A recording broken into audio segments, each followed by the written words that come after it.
Yo, what up? It's Roger from the Mascarilla Podcast. We did it first. Remember, subscribe to the channel. Follow at Mascarilla on Instagram and Twitter for more interviews with your favorite emerging artists, and I should say creatives as well.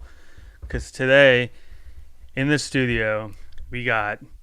Pretty much I'm staring into a mirror. Yeah, right? That's what it seems like right now. We got DILL35MM. 35 millimeter or 35 mm?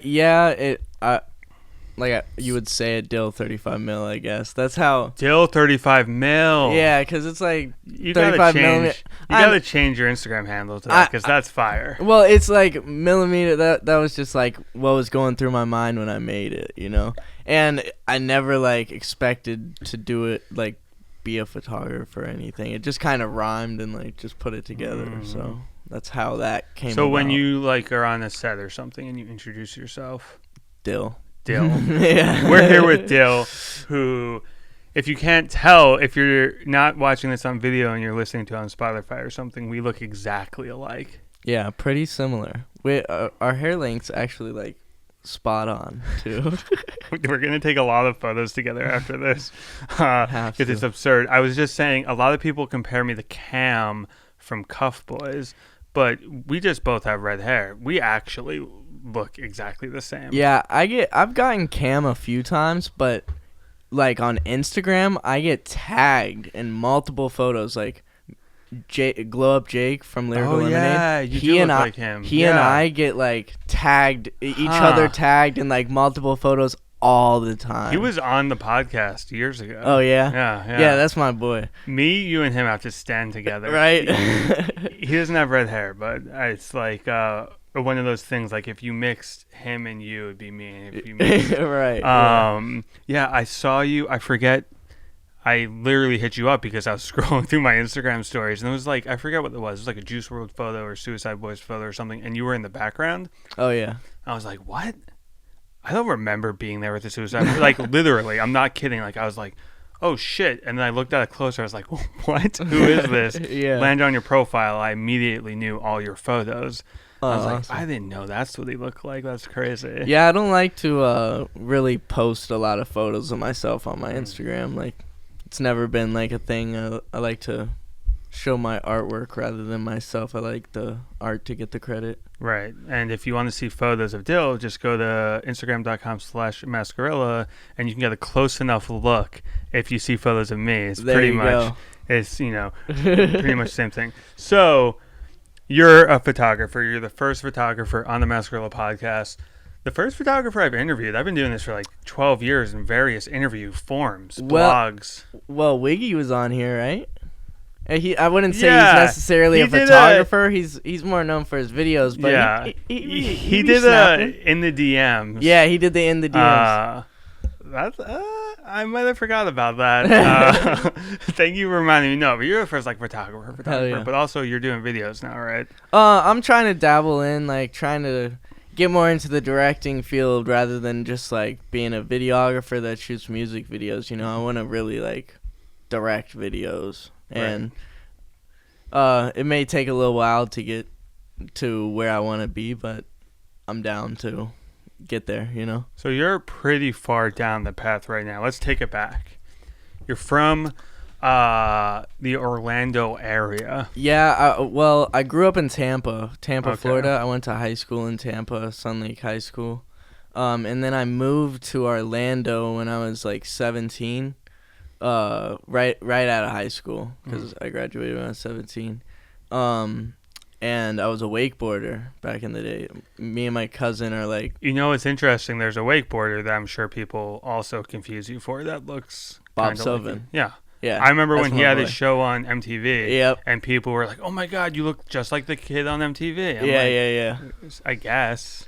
Yeah, it's just like I get the Shaun White, all that stuff all the time. When like Shaun White was in the Olympics in like maybe 2018 or no, like he already had short hair. Like whatever the year was when he had long hair, I couldn't walk down the street without fucking people screaming out their car window, Shaun White. Yeah, it's always like my doctors or something. They're like, they're like getting ready to say something. They're like, who you look like? I'm like, Yeah, Shaun White. Like, I got lookalike in the yearbook for Shaun White. So Wow. yeah, Listen, I don't want to spend an hour on this yeah, podcast talking about slowly, but have you always had the long, luscious red locks, or was it short at one point? No, yeah, it was short like all of high school and like all my whole childhood. My dad wouldn't let me have long hair when I like he's a super strict like go to school, get a job, blah blah blah, you know, kind of thing, which I get, but I was just as soon as I got out of high school, I was ready to grow my hair out. Like I've always just been a skater, wakeboarder, like that kind of thing. So you Into were that kind of scene. You were wakeboarding in Tampa. I started wakeboarding when I was like 16. Okay. And my cousin actually is just won wakeboarder like #1 rider of the year this year. Shit. Yeah. So I would be going over to Orlando every weekend to ride with him, and eventually like I finally was able to move to Orlando, start going to college over there. And then I did like a little trip around the world, going to Australia, Philippines, and stuff like that for wakeboarding, with my cousin and a few other friends. So that really like opened my eyes to like the world and like the possibilities of like not just staying in one town, like getting a job, you know, right. Like creativity and being able to make money off of creative things, you know. So what were you doing before wakeboarding? Were you like, oh, I'm skateboarding and I don't really care about high school? Or were you like... Yeah, I was always like the skater kid. Like I was always going to the neighborhood skate parks, like that kind of thing. But I feel like right before I was wakeboarding, really, I was super into like video games, like when MW2 came out, like consumed my entire life. So yeah, I got like super sucked into MW2 and that whole thing, and then. But so like school wasn't for you? Hell no. I hated school. I've hated school since before I went to school. Yeah. Because you can't concentrate. Yeah, I have ADHD. Yeah. Like I'm a little dyslexic. You know, like school's just never been my thing, and my parents, like, they were always pushing me to go to college and this and that, you know, so I always wanted to please them, but also I know that school's, like, good for you and stuff like that, and I didn't really have a solid plan other than just to be a wakeboarder, right. You know? So, and, like, what were your parents saying? I mean, I guess if your cousin is so good, it's not like there was this, like, far-fetched thing. It's like, no, look at my cousin. Yeah, it wasn't a very far-fetched thing, but I would say my whole family as a whole, like even my cousin's father, like that whole family, were going through a lot at that time. So there was never anything like set in stone that they were like, okay, this will work out or whatever, other than in going to school and getting a desk job type of thing. And that was just never a possibility for me. So when you graduated high school and you're like, all right, Mom, Dad, I'm moving. Yeah, well, wakeboard. Yeah, so that was the agreement is like you're going to go to college and then you go wakeboard. Yeah, you can do both. Like, okay. Okay.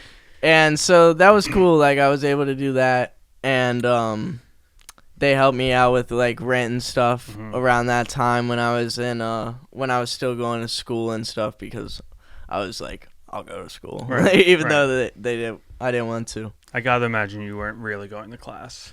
Actually, I had to, because I could only miss 3 days, like a week or a semester. Yeah, like a term. What school was it? It was Valencia Community College, like the one right next to UCF or whatever. Yeah. And yeah, it was attendance based, like very attendance based, or you got dropped from the class.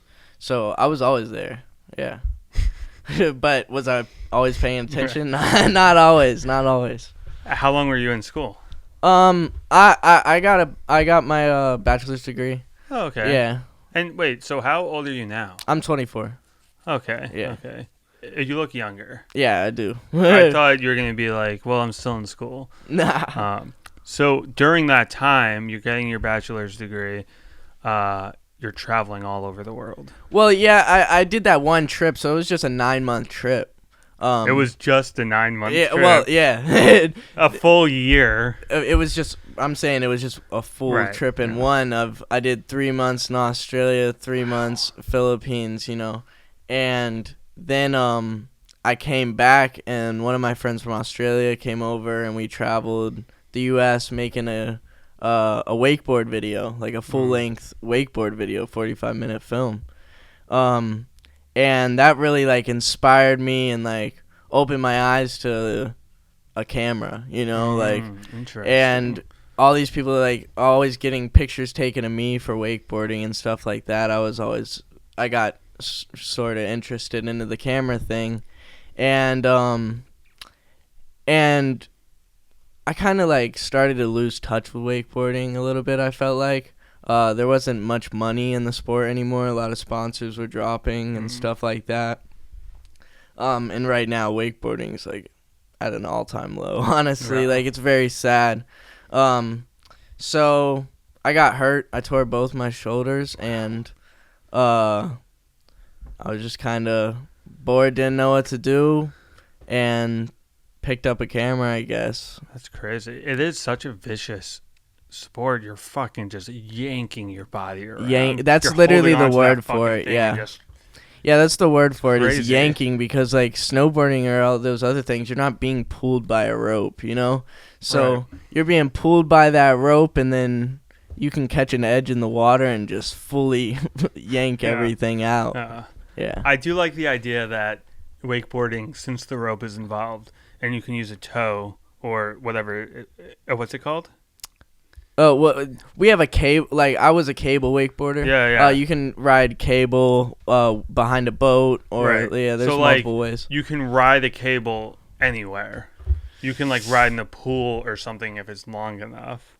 Oh, yeah, you can. There's winches and stuff. Like, a winch. A winch. A winch, right. Yeah, right. And that's what you would use for snowboarding and stuff like that. But the problem with wakeboarding, and why it's not such, like, a big sport, and why it will never be as big as, like, snowboarding or skateboarding, etc., is because you have to go in a straight line. Right. That rope's being pulled in one direction. You're not able to flow and, like, go around and do multiple different things. You're relying on a source to pull you, essentially, So, and then if you're not relying on that source, it's just surfing. Yeah, exactly. So there's really no solution to the problem. Right, yeah. So, smart move. You fucking pick up the camera with 2 torn shoulders. Yeah, well, I was kind of over it. I moved to Austin, Texas, because I just didn't. I was like, screw school, like, I don't want to do this anymore, like, and so I moved to this wake park out in Austin, Texas. I was going over to Texas and, like, working summers at wake parks once I got out of high school, but then this summer I fully moved over there and was just living like trash, man. It was bad. And You're saying living like trash. What does that mean exactly? I was living in a trailer, like, in the middle of nowhere at this cable park, like, basically making $100 a week, holes in the floor, like, of the trailer, like, real, like, Joe Exotic vibes. Yeah, real eating expired meat that's supposed to be exactly, like, yeah, it was pretty rough. And so sitting in my room, like, I've been a hip hop fan my whole life, you know what I'm saying? But sitting in my room, being on YouTube, like, having nothing to do in that trailer, like, I started to see this whole wave popping off from, like, Florida and stuff, and I was like, I want to get involved in this, you know what I'm saying? I wanted to take legendary photos of hip-hop artists like I had seen growing up, you know, of Lil Wayne and DMX and stuff like that, because DMX photos and those Lil Wayne photos always inspired me, like, I don't know. It was just one of my things. So what year is that? That was this time that I'm talking about, like, I was in that room in Austin. This is probably like April of 2017. Wow. Yeah. That's like right when everything. Right when everything. Right when the dude, SoundCloud scene was. And that's what I'm saying. Like, I was sitting in my room, like, blown away of, like, all this, like, all these new artists, like, X, and honestly, like, Lil Pump at the time, like, even fuck though. Yeah. No, dude, fuck yeah. Dude, he was. Him and Smoke Perp. It was insane. It was insane. Fucking. I loved them. Yeah, it was insane. And you're like telling people that this guy Lil Pump's about to be the biggest thing in the world, and they're like, "What the hell are you talking about?" So, like, you didn't know about any of that music before around that time when you really started to search it up? No, I've always been into music. Like in high school, I was the only person in my high school listening to Gucci Mane and Waka Flocka, and like I was listening to Raider Clan like a little bit, and in high school Rob Banks, stuff like that, Puya. But once I started getting into the wakeboarding thing and like really into it right out of high school, I wasn't even listening to music. I was just wakeboarding.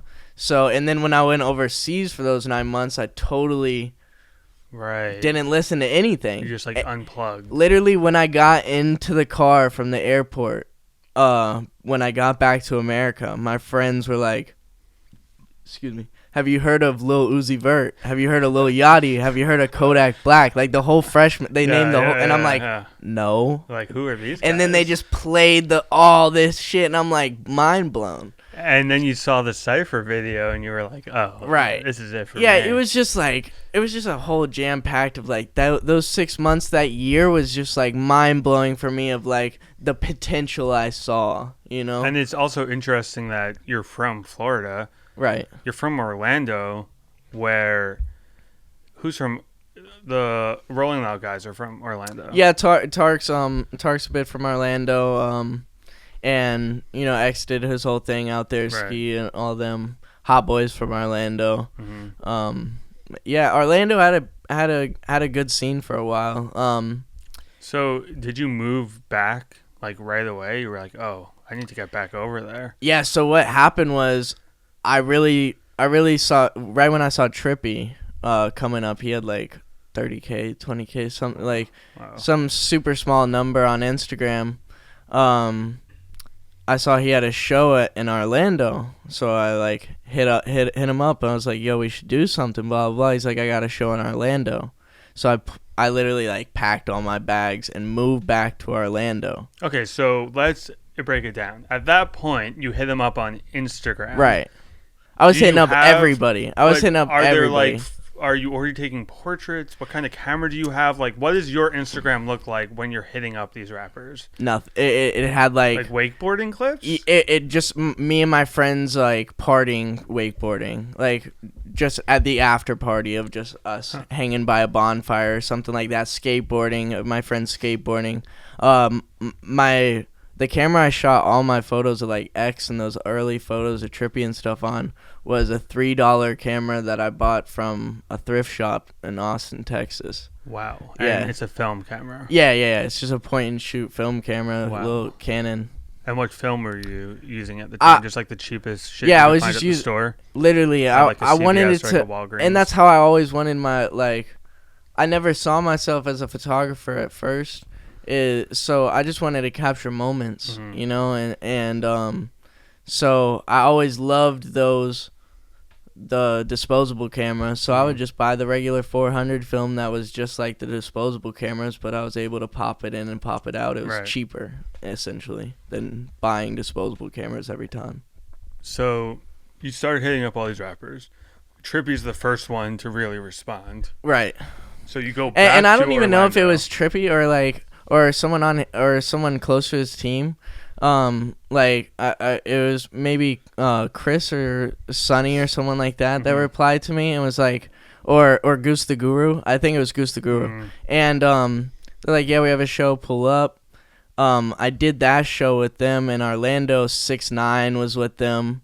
Yeah, it was. So that Orlando show was Wi-Fi's Funeral, Danny Towers, Rax God, Trippie Redd, 6ix9ine, and yeah, I think that was it for that show. And then that was also the night I met Wi-Fi's funeral. And they were like, yo, we're doing a show with X tomorrow in Miami, like, come to that with us.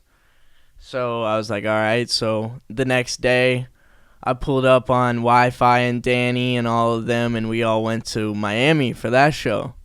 And that show was insane with X and Trippy. It was, like, still legendary to this day. Photos and clips get posted of it.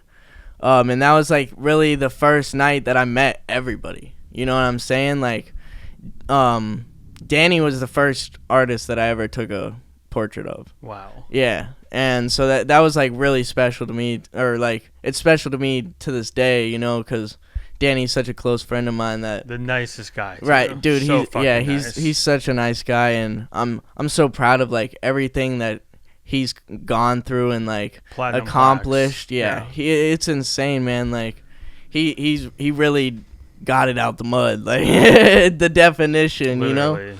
So, yeah. So the show with Trippy and 6ix9ine, everything. I think I've seen that photo of 6ix9ine. Right. He's, like, shirtless, of course. Right. So this is such a basic question, but for any aspiring photographers, you're a random kid. You're I'm showing up random to as the fuck, show. yeah. How do you approach these artists? You're, like, backstage with them or whatever. Like, what do? You walk up to them and say, hey, can I take your photo? Is it that easy? Do you introduce? Like, what's the method? Yeah, I don't know. I don't know if it was, like, just right. It was really just right place, right timing. Like, no one really.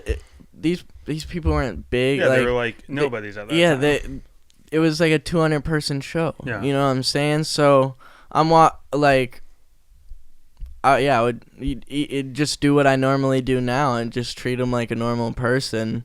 Cause I was in the wakeboard scene, so I was always around my idols and wakeboarding and stuff like that. So it was never like a shock to me to be around someone or anything like that.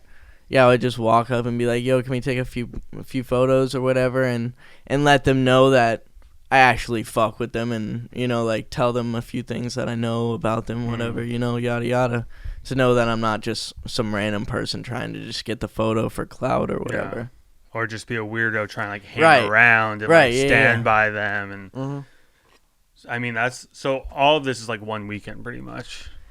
Yeah, when you go to Miami for the X show. Right, and then after the X show, like, I'm staying at some random dude's grandma's house with Wi-Fi, trunks, Dirty Face Smoke, Keys, Danny, and, like, 3-4 other people, bro. We just, like, literally sleeping on floors, sleeping on couches, like, yeah, it was crazy. It's crazy. So at that point, are you just, like, crashing on floors? Yeah, literally, I'm just, like, going around with them, crashing on floors. Why, like, and that was really a big reality check for me too, because I thought rappers, like, were having this stuff, you know, and then it was like, no, this is the underground, bro. This isn't, like, not everybody that raps, like, or in the music industry is getting bread like that, you know. It was really a wake up call, and, like, to see what's going on, like, what the underground really is. And what's your approach? Again, it might seem like a basic question, right? But you're taking these photos on film. You're getting the film developed, and then you're instantly putting them on your Instagram? Or were you sending to them hoping they would post them? Like, what was your idea? Were you trying to build a brand? I don't even really know. Like, I just literally, and, like, to this day, I just want to take legendary photos of legendary people. And I saw that in Trippy and X at the time, you know, and, like, and everybody else that I was around. So I would take the photos, like, yeah, obviously I'd send it to them, but it wasn't a huge incentive for them to post it or tag me or whatever. Most of the photos I took of X around that time, and, like, very early on, I still to this day haven't released. Wow. Because I just didn't feel like it was the right time, and, like, they wouldn't be appreciated enough, you know, and unfortunately, like, they're very appreciated now, like, but yeah, it's kind of weird It's kind of weird, you know, that I always saw such high value in those photos of those people and like stuff like that, and what it turned into. Yeah, like I remember I have like, you know, very cliche contacts, fucking a T2. Like I shoot photos of ours every once in a while, but I just remember shooting photos of Peep, and just like me and him grew up in the same town. We knew each other forever. Like I knew him before the face tattoos. You know, like Right. I know his family. But man, at that time, just snapping those photos, he's just like, there's just like a glow. It's like, Right. man, like this is a moment in time. Right Exactly. now. Like, It was that feeling, man, and I can't explain it to anyone. Like that's why I'm like nervous to be on this podcast. I'm so thankful to be here, but I'm so nervous, like because I don't even know how to explain my story or like explain what I saw and like what value I saw in anything, because it was all just like super organic, man. It was like, I don't know. Like I don't even know how I'm here. Now. It's like very Almost Famous, that movie, if you've ever seen that. What? There's a movie called Almost Famous. I haven't seen it. I think it's from like the early 2000s with I don't know anyone's name. I'm so bad at names. The whole story of it is it takes place like in the 70s, like rock era, and like this 16-year-old kid, he's a journalist and he fakes his way on to writing for Rolling Stone. Okay. He's an aspiring journalist and he like pretends he's older. Rolling Stone hires him to go on the road with the band, and he's like, I don't know how I'm here, but he just sees all this history happening around him. You should watch that movie. I will. I definitely will. I like that. Yeah. And yeah, that's kind of how it was. Is like, I'm like 20 at the time, still not able to get in most of these clubs because it was 21 and up, and sneaking my way in, like, I'm still sneaking into this day, like, stuff, but, yeah, I remember there was this, Art Basel show, and it was 21 and up. It was this Alamo event, like, Lil Wop was there, Wi-Fi had a show there, Bari from V-Lone was there, Gunner Stahl was there, like, it was the party to be at that night, right? And they weren't letting me in because I wasn't 21, so I just like kind of snuck around the door and slid my way in, and that's how it was for like most of my stuff. I remember like crawling under a stage to shoot that photo of Jaden Smith. Wow. Yeah, like the first Rolling Loud I ever went to, I didn't have a way in, so I was just standing in the parking lot, and that's where I shot all the photos of Cardi and like little skies and stuff like that, all in the parking lot. That's so crazy. Yeah, and then the next day I luckily saw Danny driving by on the golf cart, and I was like Danny, let me in. Bro. He's like, all right, come on. Yeah. So how does it go from sleeping on floors, being broke, to eventually supporting yourself? Like, what's the path? Well, I've been like I just started getting some money. Like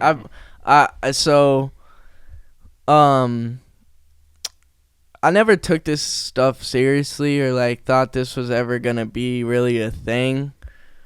Up until like the pandemic, really. Okay. And up until then, I was like working at a zoo. Huh. Yeah, I'm super into animals. Like, have been my whole life. You're gonna write a book one day, very soon. Yeah, I would like to. I just put out my photo book of all my photos. Yeah. I should have brought it, but I definitely want to. Should have brought it. Yeah, listen, man. I'll Venmo you. I need one signed for the office. I got you for sure. No, but yeah, I worked at a zoo. It was a gator park. And so I wasn't that far off when if your life made one other turn, you could have been living with Joe Exotic. Yeah, dude. You're very close to that life. Dude, so close to that lifestyle. Like the dude that shot the Joe Exotic thing, you know, the British guy that's smoking a cigarette. Yeah. He worked at my zoo. Oh my god. Like bro, what the fuck? And like we had, like, back in the day, we had tigers in the fucking parking lot, like, in cages and shit, like, bad shit. That is insane. Yeah, zoos are pretty bad. But it eventually, like, when I was working there, it was a conservation park. Like, it got switched over to a conservation park. Good. Yeah. So it was just, like, mostly Florida native animals. Okay. For people coming off cruise ships and stuff like that. So I'd give people tours, having the alligators jump up, feeding them and stuff. Like, yeah. I'm just trying to picture this world of, like, the night before you're with X shooting photos in, like, a packed warehouse show, and then the next morning you're, like, giving tours. Yo, that's what it was. Tourists. Yo, I was like, ask Rob Banks and, like, all these people. I'd be posting on my close friends on my Instagram story, like, jumping in the alligator pen, like, kicking the alligators to wake up and shit. And, like, Rob's like, "What the fuck are you doing, dude?" So how long were you working there? I worked there for like 2 years. But, and so this is up until the pandemic. Yeah, literally, like, I was still working there, like, a bit through the pandemic.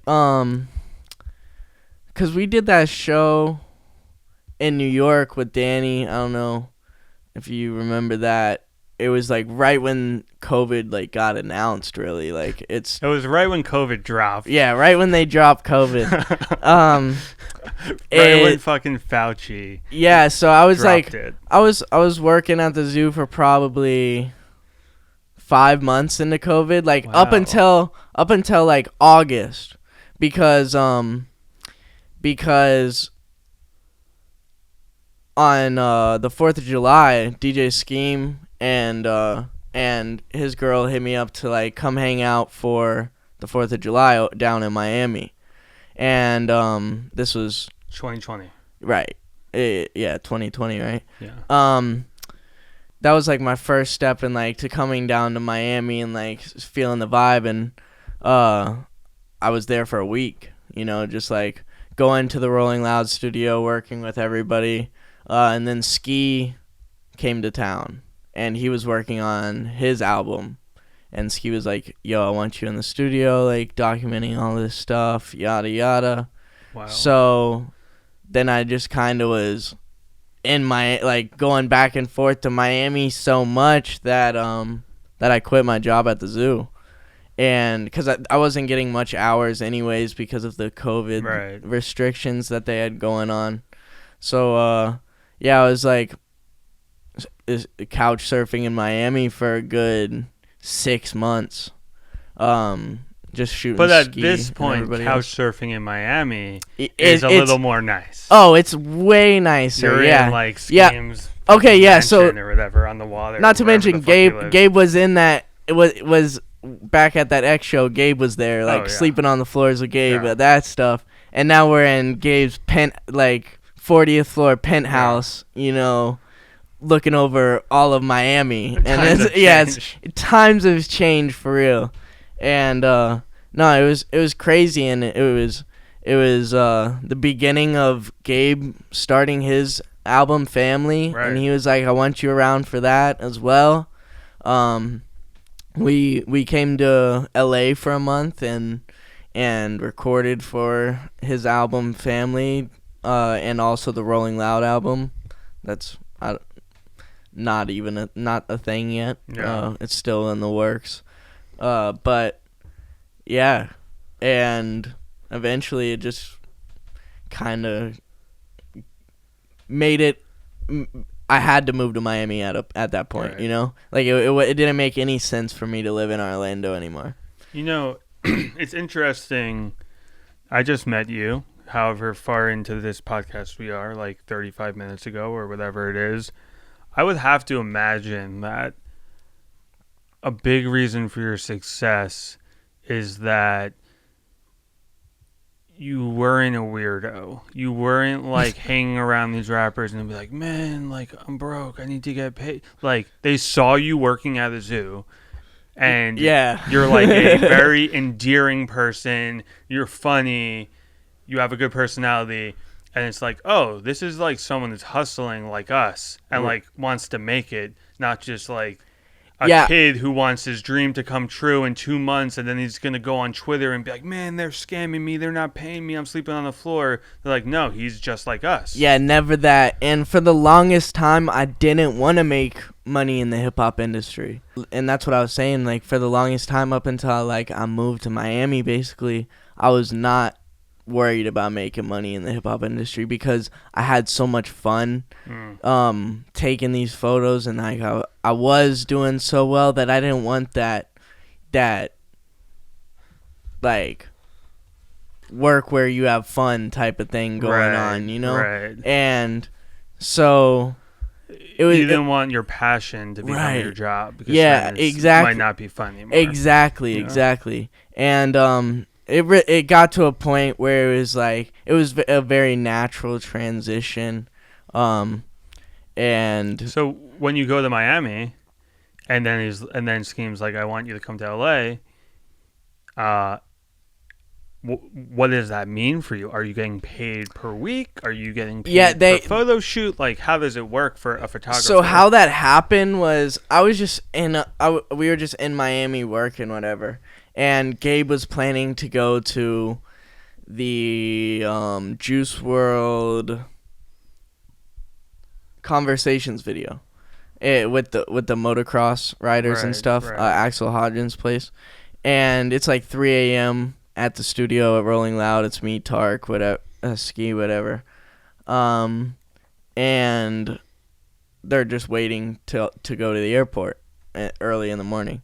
And I'm like, why aren't I coming? You know, like, why aren't we recording this? Like, why aren't we doing a vlog, whatever? And Tark's like, book your flight. He's like, all right. I'm like, all right, pay for my flight. So, they hooked it up, and and as I'm like booking my flight or whatever, Nuri comes over to me and he's like, yo, like, we want to rent a house for a month out there. We have this flat rate for a photographer. Wow. Like, do you want to take it? It'll, like, you'll just be out there for basically a month from tonight. And I was like, hell yeah. So I went back to the place I was staying, packed up a little bag, and was gone for a month. Wow. Yeah. And that was like the start of you turning this into a living. Yes. It was the first step. Yes, for sure. And I did make a little bit of money in the past. Like I said, I was working with Wi-Fi's Funeral for a good while, doing his music videos and stuff like that.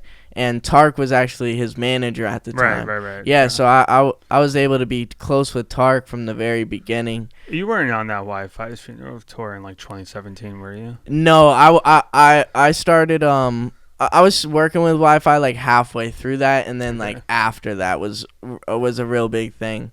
And that was the first time I got money off of a music video. Was Tark called me. He's like, yo, the label wants to buy the video. And I was like, holy fuck. Wow. You know, like, that was crazy for me because I was just doing videos for fun in Wi-Fi's mom's back porch. You know what I'm saying? Like, we were just having fun. So, yeah, I kind of stopped working with Wi-Fi a little bit and transitioned over to the Miami thing, I guess. Yeah. Right. Yeah. Now you're making money shooting photos, and you're in LA, but we missed a big one. You shot a lot of photos of Juice Wrld. Yeah, so I saw Juice when he was like first dropping his mixtapes on SoundCloud, like those first early ones. And I was at South by Southwest one year with Tark and Kelvin and everybody. And there was a Lyrical Lemonade. It was like the first Lyrical Lemonade show. You know what I'm saying? Yeah. Right. It was so sick. Like, it was like everyone was on that. Everyone was on it, and it was like a small venue. It was like Uzi and Yachty and 21. Like, was it that? No, I don't think it was that one. Oh, that was the next year. Yeah, I think that was the next year. This was like, but this one was still super lit. Like, Pump was on it, Smoke Perp, like Lil Nar, everybody in the underground. It was like the biggest underground show. But I'm like walking to that show or whatever downtown Austin, I look across the street, and Juice Wrld's walking by himself across the street. And I walk up to him. I'm like, "What are you doing?" And he's like, "What do you mean?" I'm just walking to the show, whatever. I'm like, "Dude, you're Juice Wrld." And he didn't have like a big following, and no one was even talking about him at this time. And I'm like, and I was like, seriously, bro, like I told him word for word, there's no one I can compare you to right now, because you're gonna be like the biggest thing in the world. There's nothing to compare you to. And he's like, nah, you know what I'm saying? And then I was like, we got to take some photos. So we took a good amount of photos that time.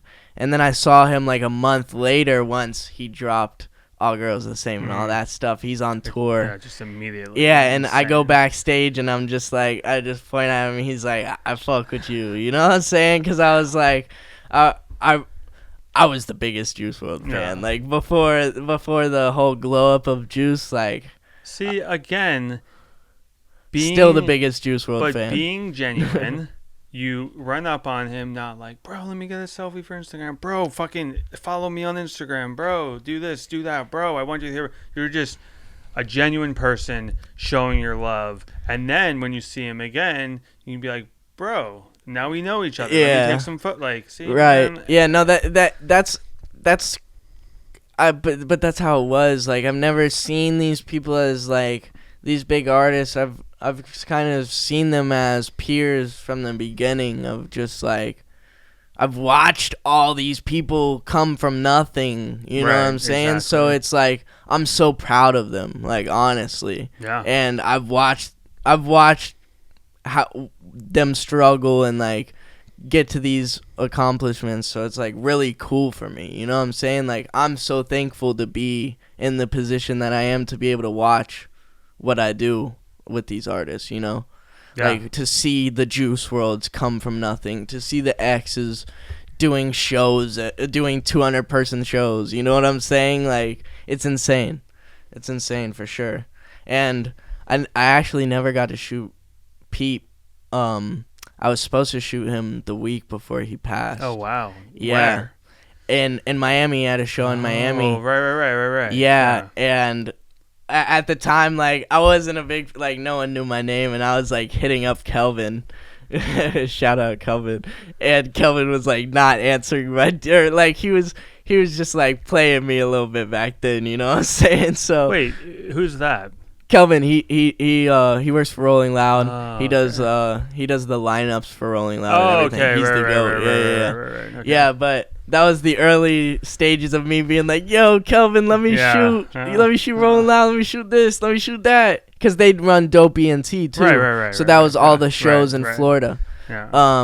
And he was like still not replying to my DMs at the time or whatever. Crazy. Yeah. To this day, I'm like, damn it, Kelvin. But damn.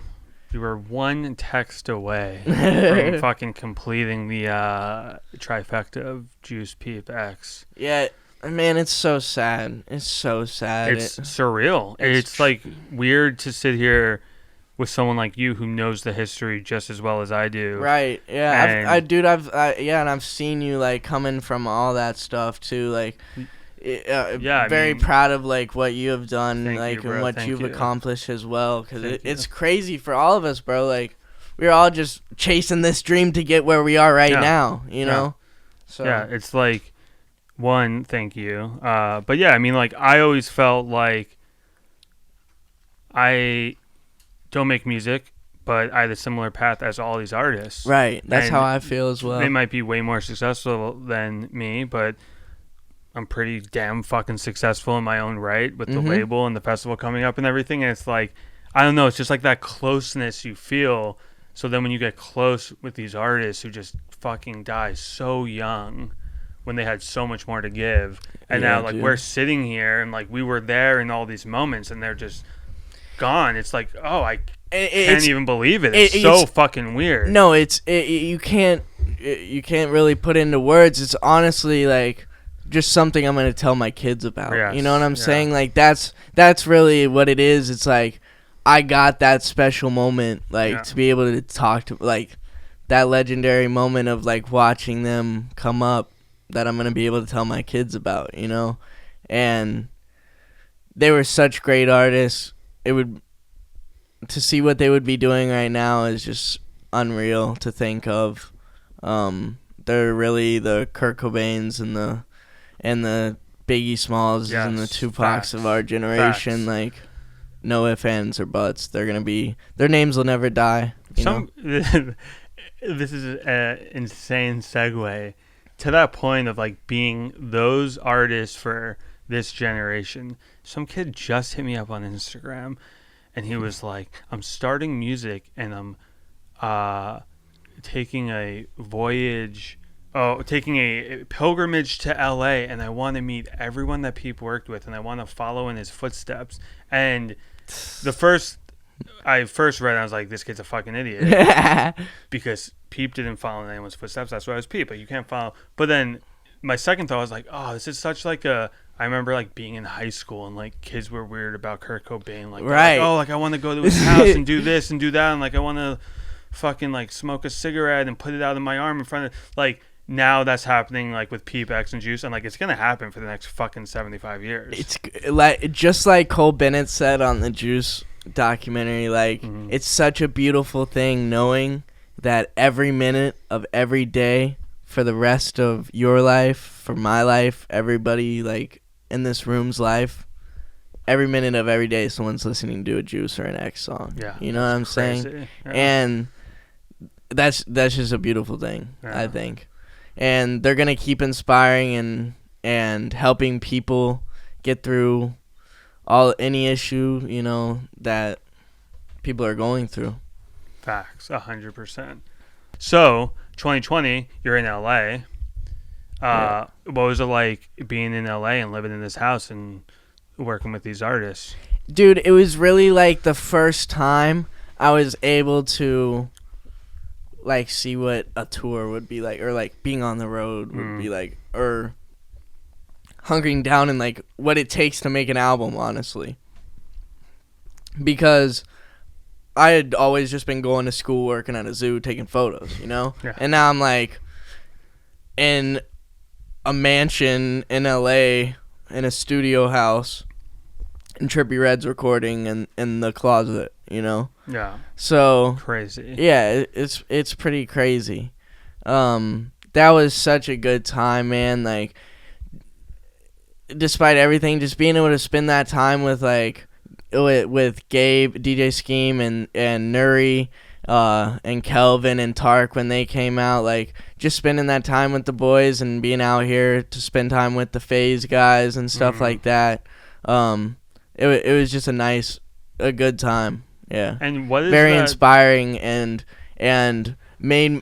solidified me in the fact that like I want to be in this scene and like I want to make money like doing this stuff, because you know, watching Gabe come from sleeping on the floors to sleeping in his penthouse with him, you know what I'm saying? Like he's really the one that motivated me to like, yo, he sat me down and he's like, yo, you do this shit. Oh, wow. Like, you know what I'm saying? He's like, we do this shit. You know, that was always his thing. And it's like he gave me that motivation and that self-confidence to like go after it, you know what I'm saying? And to like be making the money and this and that. I don't know.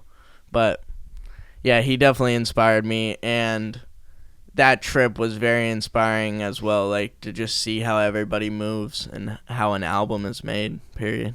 It's very hard once you get a taste of it to ever go back. Oh yeah, so bad.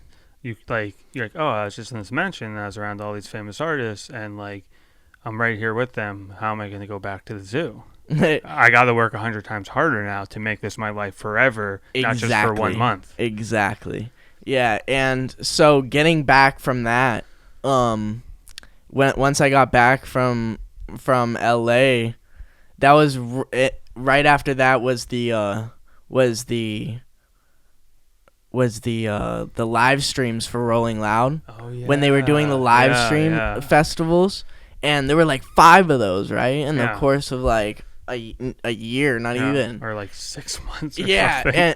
and so like the last 2 days of us in in LA, Mario Judah pulls up to to the house, and he records a banger or whatever, and then he's like, "Yeah, I'm on the Rolling Loud thing next week, and I don't have a DJ." And we're like sitting on the couch, like, you know, smoking, chilling, like my shirt's off, like I'm just chilling, you know. And I'm like, "I'll do it." And you look like a DJ. And he looks over, he's like, "All right, like, bet." And so the next week, I fucking DJ'd, like, for the first time for Mario Judah. God. And that was the funniest, like, experience ever, because, like, Justin Bieber's posting us on his story, and, like... It went dumb viral, bro. Insanely viral. Insanely viral. That was insane. And that was the same day he did the Drewski interview. That's still a meme, right? Yes. God, that was so crazy. It was because the meme was him like falling, and then the volcano erupting or whatever, and then the Drewski interview. Mario Judah, he's definitely a unique character. Where'd he go? Is he still around? Man, I haven't talked to Mario in a minute. I don't even know what's going on with Mario. Okay, I got 2 questions, not about him directly. One, shirt off in the house in LA. What was the party to work balance in that house and in general? Like, are you guys always going crazy and the camera's out, or are you suit and tie 9 to 5 photo guy and then you guys go out to the club? Like, what's the vibe? We don't have a schedule. There's no schedule. Yeah, of course. We're not really, like, I'll say, like, necessarily that crew in general. Mm-hmm. Like me, Gabe, Nuri. We're not necessarily like a big party crew. Like, we just like to smoke and make music. Honestly, like, that's what we really wanted to do, and that's all we were there to do.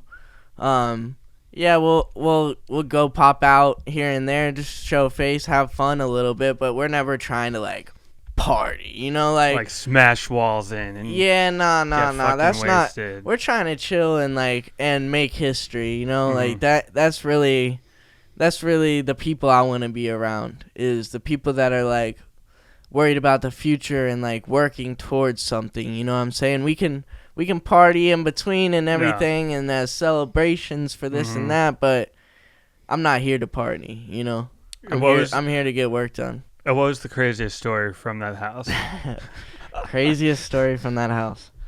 I don't even know. It was pretty chill. Yeah? Yeah, it was pretty chill. We didn't do much. Were there any, like, weird artist things of, like, oh, I would have never expected to see these 2 artists, but they were both at the house the same night because they were recording, or you, like, smoke with anyone legendary? Not really. It was just like a pretty chill trip. Like, it was just a pretty consistent trip. We got to link with everybody. We got to link with we had Leroy, Trippy, Ian Dior pull up, The Holiday. All right, that's where I met The Holiday. Oh. That's a good point to make. Yeah. That's where I met The Holiday, and got to become close with The Holiday, and ended up starting DJing for him as well. Was that after you? I mean, it was obviously after you. DJed. Yeah. So that was actually my second point I was going to make. When you're DJing for them and you're going viral and everyone's posting it, I gotta imagine. I don't know how to DJ. I mean, I would assume so. Your first time, you're probably just hitting play on iTunes, right? Well, no, Gabe gave me like a. Very quick. Yeah, very quick. Press this button, yeah, here's the level. This does this, switch this, blah, blah, blah. Here's how to switch to the songs, blah, blah. This is the horn, volume down, right, volume up. Right. So, yeah, I had a quick run through. But so after Thank God from the best DJ. And yeah, like literally award-winning. After that, were you like, oh, I want to be a DJ? I thought it was fun. Yeah. I thought it was fun. And I was getting to a point where... the point and shoot photography wasn't cutting it for my creativity anymore, and like I just want to be as useful as possible. I want to be a switchblade, like, you know what I'm saying? Like, if I can't do it, I know someone that can. That's always like been my motto of like what I want, you know. So No, DJing was just a fun thing of like getting out there and having fun. I don't know. It was just a fun little thing to do. I don't know if I'll keep doing it if not, but it was fun while it lasted. I mean, like even on the I did 3 level, Rolling Louds and the Lyrical Lemonade Festival in Chicago, so that's why people confuse you with Jake. Yeah. It's like they can just pay one of you and then you can split the money. Nah, Jake's do like half time with each other. Yeah, right. He does a half hour, you do a half hour. No, Jake's a real DJ. He's lit. Oh, yeah. So that it takes us kind of more into the present, right? Yeah. Because you're at the most successful you've ever been. I would say so right now, yeah. You load up your Instagram. How many followers do you have?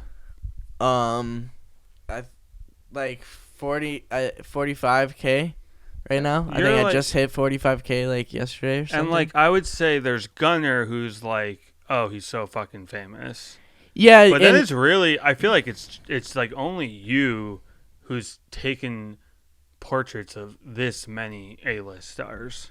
Thank you. Yeah, no, right? I mean, man, you're right there. Man, when I started this, like, yeah, it was Gunna that was like one of my big inspirations. You know what I'm saying? Like, I wanted to take film photos, you know, and he was the only one that was really taking the film portraits, like those legendary photos that are gonna last forever. You know what I'm saying? And then the other one was Garrett Bruce. He was 16 at the time when I met, 15 at the time when I met him, shooting Uzi, and other people like that, like editing the photos in math class. He's posting on his Instagram. Wow. Yeah, and Garrett's still killing it to this day. And then Asian Girl JPEG. I remember her at the time. R.I.P. Asian Girl JPEG. But yeah, those were like the first 3 like that really inspired me, and then moving forward, I met Chris Long. Right. Yeah. So right. Yeah, I met Chris Long a while back, and he was like, "Yo, take a photo of me." He was filming the vlog for No Jumper with Adam. That's so funny. And then like he and I started chopping it up, and then he got a film camera because I was like, "Yo, you need to get a film camera, bro." Wow, interesting. I was like, "Bro, you need to get a film camera because you're around all these artists all the time, like doing the vlog and stuff." He's like, "Yeah, right." So he got the film camera, and he was going crazy and just took off from there. Met Juice, started getting on the Juice wave and everything like that, and then he and I would just always be going to Rolling Louds together and stuff like that, so we'd feed off each other's inspirations, still do to this day, you know. Yeah, like, I would say, like, me, Chris Long, and, like, Garrett Bruce. I'm obviously missing a few other people, but right now, though, today, those are the ones that are still inspiring me. You're the guy, though, right now. Appreciate that. You fucking scroll down his Instagram if you haven't recently. List off the main artists that you shot photos of just in the past 6 months or 7 months or whatever. Like for the first time, I got to shoot Rihanna for the first time. That was crazy. How's it happen? Dude, I'm at Complex Con. And A$AP Rocky had a show for like the end of the Complex Con thing, and me and Rex Kudo and Carlton are just walking backstage to watch the show, whatever. And I was gonna shoot photos, whatever. We turn the corner and fucking Rihanna's standing right there, and I go, that's the only person that I've been like, oh shit, like, I mean, literally, yeah. Like I literally said, oh shit, and Rex goes, calm the fuck down. It was so funny. And then yeah, I'm like, I watched the whole show standing next to Rihanna. Is she surrounded by a million security guards? Yeah, she had like 5 security guards with them, and they were not really fucking with me. But I bet not. Yeah, but right before she left, she like posed up against the wall and for some photos, and it was insane. Wow. Yeah. Wow. So she like knew. Of course, she's Rihanna, and there's a bunch of people with cameras. She's like, let me just. Yeah, there wasn't a bunch of people with cameras. It was actually it was me and my other buddy, and he was like, yo, Rihanna. He was working for Complex at the time, and he's like, yo, can we shoot a photo? Yeah, initiated it. And then he initiated it. Okay, thank God. okay. Yeah. Because he worked for Complex, and I was just. Is that the first time you were ever scared to ask for a photo? It wasn't that I was even scared. I would have asked for a photo. I was just wasn't in the position at the right time. Yeah.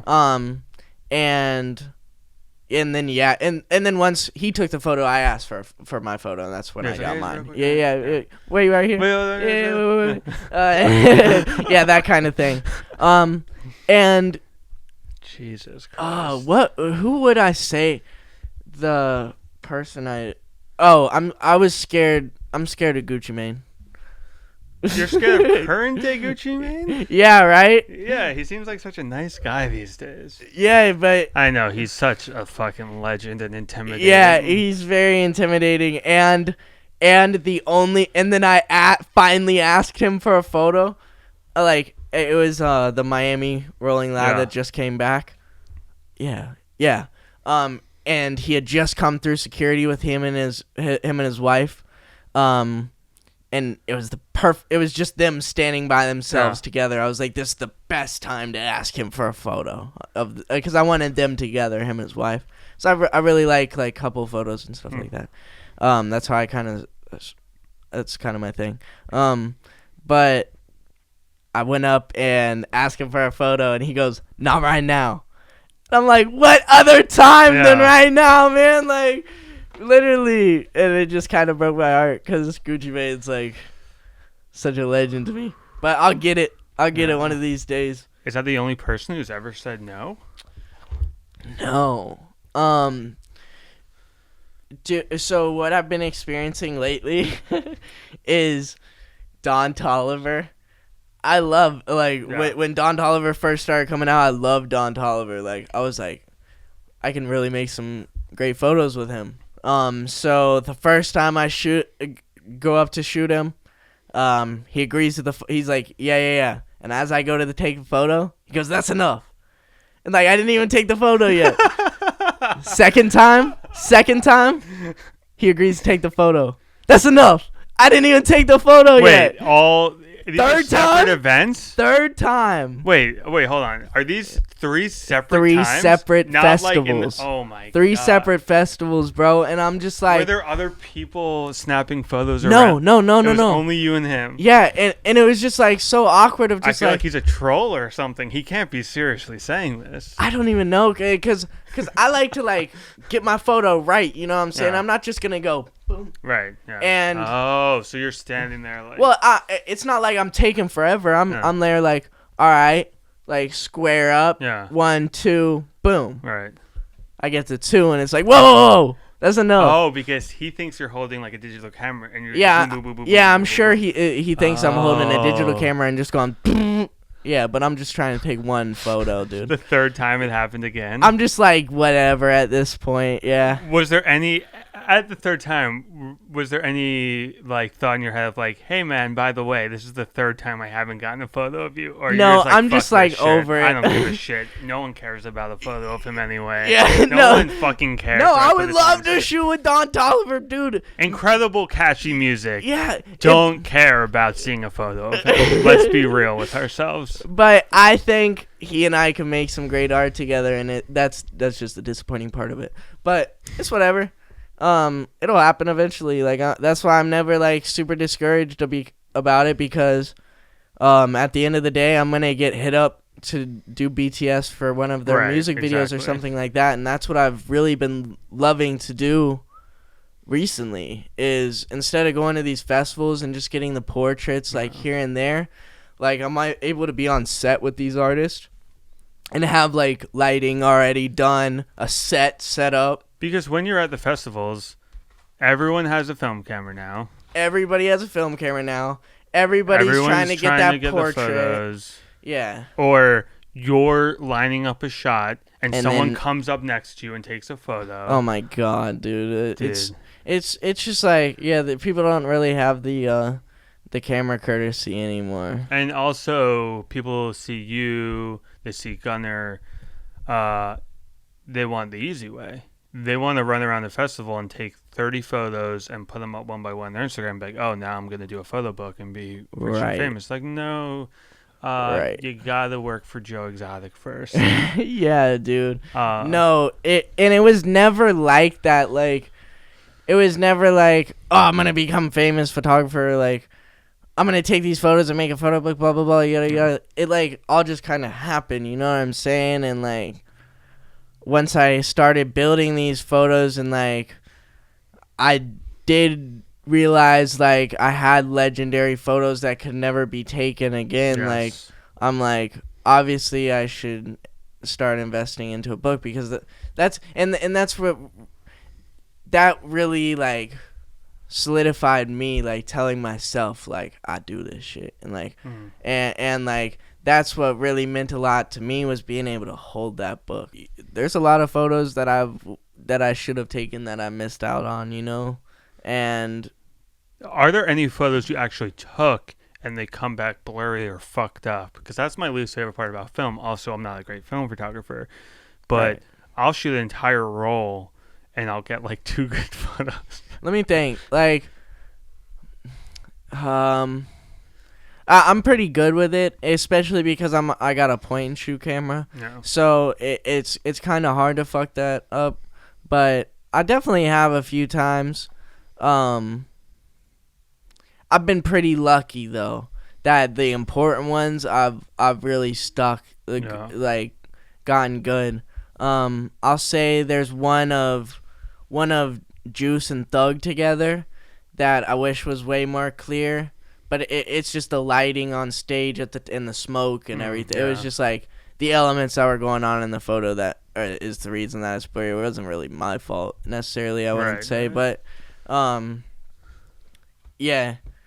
And that's kind of why I did switch over to doing a lot more digital photography as well. Because I do a lot of digital photography now. So that's primarily what you're doing now? Yeah, but I shoot just as much film. I don't really like flash digital photography yet. I haven't, like, stepped into the settings into that way, right. You know? But yeah, because that's the fucking flash on my film camera. I've grown accustomed to it over the years and I can figure it out. But when I first got it, I went to, like, Peep, Fat Nick, Smoke Perp show on that tour. And it was in LA and Tracy and Peep were back there. And I took so many photos of everybody and, like, their faces were blown out. I had them up against a white wall with the double flash. And then I took a photo of Peep and Tracy that fan accounts still fucking post to this day. And literally, you only see their chins. That's funny. I'm like, no, that's, like, my one photo. I'm like, fuck, Peep and Tracy. Like, yeah. So what camera are you using now? Or is it a top secret? Dude, I use a Yashica T4 zoom. Everybody else uses the T4, just the regular one. Everybody hates the zoom because it has a zoom lens on it, and they're just like, no, fixed lens is better, blah, blah, blah. But all the T4s break on everybody all the time. Everybody's complaining how they're always broken. Mine's made, and that one's made out of plastic. Mine's made out of, like, aluminum. Huh. So I've always liked mine better. And this is the thing. This is the most asked DM I get. This is like, absolutely. Oh my God, I'm overwhelmed with this question of what camera to use. Oh, I'm a new photographer. What should I get? Yeah. And my answer to that is, it doesn't matter what. Dude, and I can't stress that enough. It doesn't matter because get a disposable camera. All my photos of X were on a $3 camera. Yeah. And those are still counted as better photos than half of my, you know. And the reason I stayed with the T4, I bought once I started getting some money, I bought my dream camera, the Contax T3, for $2,000. and I started shooting with that, and I'm like, my photos look like everybody else's. Yeah. So I sold it, and I went back to my old camera because I'm like, dude, like it kind of like no one else really uses this camera, Right. and I like it being a bit different from everybody else. So yeah, it's really just like I've tested 100 film cameras. You know what I'm saying? It's not like I just did all my research and found this one. Right. No, I've tested them just like you're gonna have to do Yeah. to find that one that you like, to find the focal length that you like. There's some like the eye hole on the cameras. Like there's some that are bigger and smaller. People don't like the small ones, you know. So you really gotta just play around and figure out which one you like the best. And that advice applies to anything. Yeah, Anything creative. Whether anything creative, dude. Music, who do you use for your beats, or where do you get your beats from, or what vocal presets do you use, or what this or that. Like, it doesn't matter, man. It doesn't matter. Figure out your own fucking thing. Look at X and Ski. Yeah. They made music in a closet on Apple headphones, and Yeah. it's got plaques. Yeah. Literally. So, you shot Rihanna. You shot Kanye recently. Yeah, and those photos were everywhere. Yeah, no. So before The first smiling Kanye photo. Oh yeah, that's what the one I'm talking about at Rolling Loud is the first time I shot Kanye recently, and he just showed up with Future. Right. Yeah, that was we're like backstage and and Antonio Brown. Huh? And Antonio Brown was AB, there. right? Yeah. No, and then Tark comes in the trailer. He's like, Kanye's pulling up. My God. And I'm like, shit. So like, we're all trying to get in the position to like be in the right position for Kanye coming, right? So me and Gabe like go out with Tark to like meet Kanye because they like cleared out Tark's trailer instead of us hanging out in there. And then like Lexi and like Cheyenne and a few other my friends stayed in the trailer. And Kanye like went and we got like blocked out. Me and Gabe did like, and then Kanye ended up having to use the restroom, so he went in Tark's trailer and then like introduced himself to everybody in that trailer, God. and we like missed out. Yeah, we missed out on that. But then later in the night, I got to like shoot those portraits of Kanye, and he like posed for it and everything. I shook his hand, thanked him for that.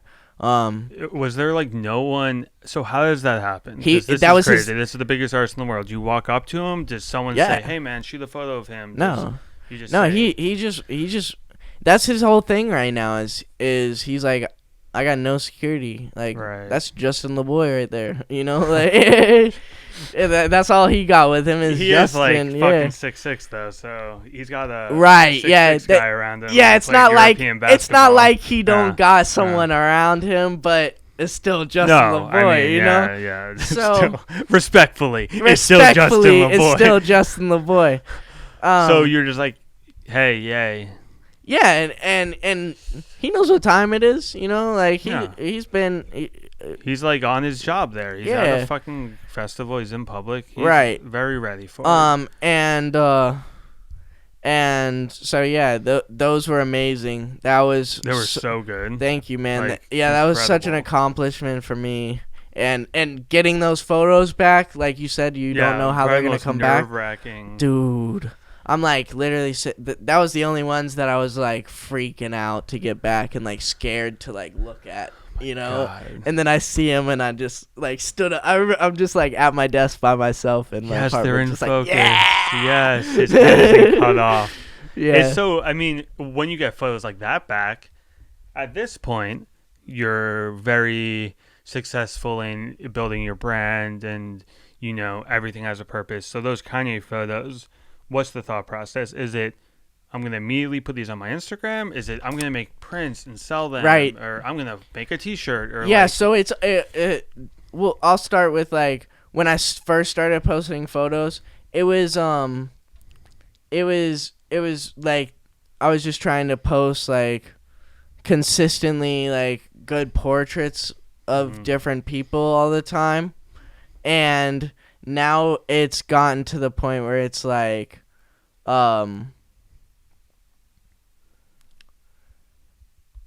it's gotten to a point where it's where I try to wait for the right time to post the photo, and I don't really know how to explain when the right time is for like to people about photos and stuff, but I just know, and sometimes it's the right time to post it that day. Right. Sometimes I'll wait 2 years. Sometimes I'll wait a week. Right. It's just like really feeling that vibe of like when it's the right time to post that photo. So like the Kanye photos, those were posted. Those portraits were posted probably a week after I took them. You know. So it like feels like a good strategy because he was at this event. There's a million photos of him. That's the other thing. Let's like wait for that to burn out, and then I'm gonna come back with these photos that no one knows exist, and everyone's gonna get excited. Right. And that's the thing is like I always let everybody post all their photos, and like everybody that is just trying to get the clout off of it, like go ahead, go get your clout, whatever, go do your thing, like whatever, and then I don't know. I'm going to come in and post my photos knowing that I did, like, not like, but I know I do this shit. Right. You know what I'm saying? So it's like, I'm going to come in and post my photos and we'll see which ones last the longest. Right. You know what I'm saying? Like, I don't need the first spurt of, like, fame off the photos, you know? I don't care about getting up posted on like the complexes or anything. That one was everywhere. Yeah. The smiling Kanye was everywhere. Yeah. And since then or like since around then, like a lot of those hidden New Yorks, the now they're fucking tapped into you. Yeah. And they're like going every through post, all your shit, all my stories. Yeah. Yeah. No, it's pretty cool. And then it's around that time that you were doing the Gunna Thug Push P video. Yes. What was your role in that? Okay, so I've been working with my boy Caleb from IJU Productions. He did a lot of stuff with Lil Baby the past few years. Just as his like day-to-day. And he's from Atlanta. He's been hired to work with Gunna a little bit. So he was in Miami filming they were filming Too Easy with Future and Gunna. And Caleb's like, yo, pull up. Because it was a big set. He wasn't directing, he was just BTS. So he's like, come pull up, get BTS. And then at that time, for that video, me and him just hung out with Gunna the whole time, like in his trailer. Everybody else is working on the video, doing stuff. We're just chilling with Gunna the whole time, making cool videos and stuff, you know. And Gunna's playing his album. We're filming all that stuff. We made some teasers for Gunna, and that's when he started dropping our teasers before he dropped the album and stuff. And we're in there filming. He's like, y'all got to do a music video for me. Wow. Yeah. So, and then probably 2 weeks later, Caleb's like, yo, I'm going to need you to film Gunna and Future on Monday, blah, blah, blah. Didn't tell me what it was for or nothing. And he wasn't even supposed to come. It was supposed to just be all on me. And he ended up coming, thank God. And they get off the jet. Like, I pull up to the airport, and I shot them getting off the jet. Thug gets off. I'm like, oh, Thug's here? Like, what the fuck? And then he's like, yeah, we shooting Pushin' P right now. God. I'm like, the hottest song literally in the country. the biggest song in the world right now. Like, yeah, it was insane. So he's like, yeah, we're just going to go pull up and shoot this shit. Like, Future got us, like, Future rented out a little store, and we just put up and run and gunned it. Damn. Yeah. And I got two of my buddies to pull up with lights, like, last minute. Like, we're at the shoot. So crazy. We're at the shoot, and I'm like, yo, should we get some lights, like, to change up the vibe a little bit? And he's like, yeah, let's do it. So I called my buddies, yo, we're shooting Pushin' P. Like, can you bring lights right now? And they're like, Yeah, we're on the way. Yeah, no, so that was really cool to be a part of, and such a dream come true. You know, like that interview that we were talking about before this. Yeah. Where I said, like, my dream is to shoot Thug. And you did the interview in 2017 with the Modern Life mag. Right. Your first, and I think your only interview up until now.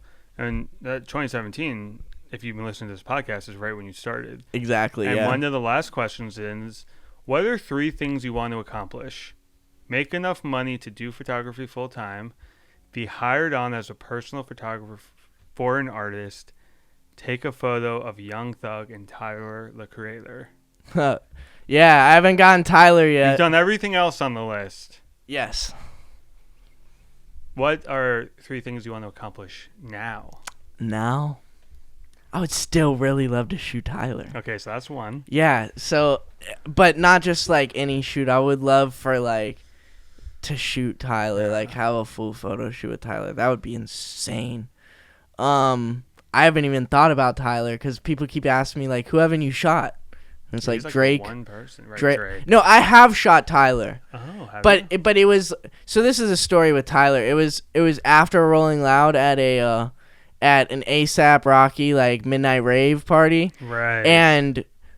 And he was just there like upstairs like VIP, and I'm shooting him like on the stairs, and I was like getting good photos of him, and someone made a joke to me like, yo, he's gay. Like, well, I'm like, what the fuck? Like, I don't give a fuck. Like, that's Tyler, like, you know? And then it turned out to be, like, his friend, and he's, like, flicking the dude off and flicking me off, like, just joking. I'm like, what's even going on right now? Wait, I've, like, seen that video, right? No, I don't know. There's a video of it? I don't know. No, I'm thinking of something else, where probably. he's on a balcony at a concert, and he notices someone spot him. He starts, like, dancing. Yeah, no. It was, like, someone he knew, and it was, like, a joke or whatever, and then he was, like, flicking me off That's crazy, taking the photo, like...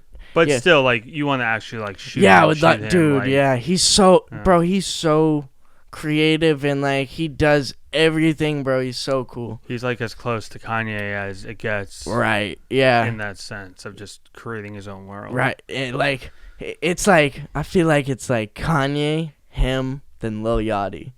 Like, that's an interesting number 3. Dude, yeah. Dude, Lil Yachty's so cool, dude. Dude, he does everything. Still, his first project is, like, one of my favorite projects Yeah, ever. dude. Yeah. And just him, like, the way he loves this shit. You know what I'm saying? The way he's out here working with the Detroit scene. You know what I'm saying? Like, he's doing a song with Rimble with a bowl cut. I love that. You know, like song. Yeah. he has a nail company. Like, he's fucking dressed up as Oprah with Drake. Exactly, man. Like, he's having fun with this shit. Like, and he's got Target deals. He's got Sprite deals. Yeah. You know, like, he's out of here, dude. He's so rich. He's out of here. Yeah. So yeah. Okay, so that's 1. What are the Tyler. second and third things you want to accomplish? Right now, I would say, a short-term goal and something I'm really working on right now is having my own studio in Miami to be able to like live and work out of. That's always been like a little dream of mine, of course, like most people's, is like a little fantasy factory, like Rob Deerdeck type thing. Yeah, so that would be really cool to like, that's a good short-term goal that I really want to accomplish this year. So my third goal would probably be to make another photo book that is completely different from my first one, like better, more constructed, like more of like thought out photos, you know, like. How many copies of the first book did you print? I only printed 100 so far. I'm getting some more printed right now, but yeah, I sold out of that 100. And I'm just trying to like find a good source to get them printed through, because I got them printed through a Spanish dude in Hialeah, basically, like that owned a bookbinding shop. Like, luckily found him. Like, wow.